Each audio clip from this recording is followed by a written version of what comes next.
ভিডিওটা দেখছেন সুরক্ষা ইলেকট্রিক সচিন কুমার নস্কর। দেখুন এখানে আমাদের প্লাই ব্যবহার করা হয়নি। যে যে রাজমিস্ত্রি আমাদের এখানে কাজ করেছে সেটা নারকেলের তক্তা 6 ইঞ্চি বাই হাফ ইঞ্চি যে তক্তাগুলো হয় সেই তক্তা ব্যবহার করেছে।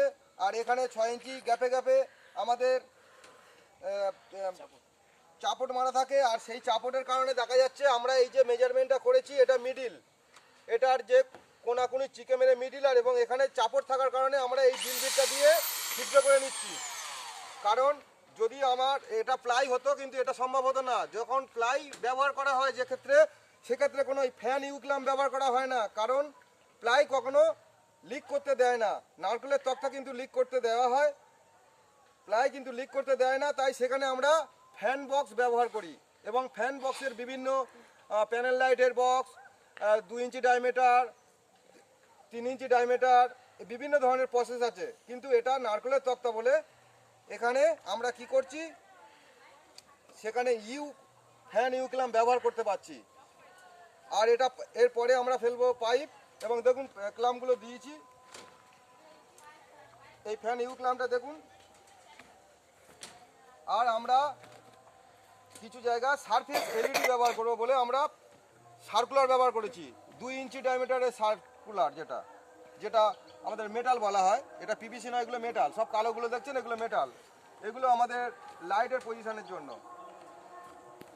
আর এগুলো দেওয়া হচ্ছে দেখুন, এটা ডবল চাপটে আমাদের কি করে, আমরা যদি ছেনি হাতুড়ি চালাই সেক্ষেত্রে আমাদের চাপট খুলে যাবে। তাই আমরা এটাকে ডিল করে নিয়েছি। এইবার আমরা এটাকে পুশ করে দেবো, দিয়ে তারপরে আমরা ওটাকে পাইপ সেটিং করব। একটা কথা মাথায় রাখতে হবে যে যখন কোনো ইলেকট্রিশিয়ান কাজ করবে সেখানে দেখতে হবে যে তার কি পজিশন আছে, নারকেলের তক্তা আছে বা কোনো কাঠের তক্তা 6 ইঞ্চি বা 12 ইঞ্চি তক্তা না প্লাই। কারণ তার ওপর বেস করে মিস্ত্রি তার মালপত্র সামগ্রী জিনিসপত্র লিখবে।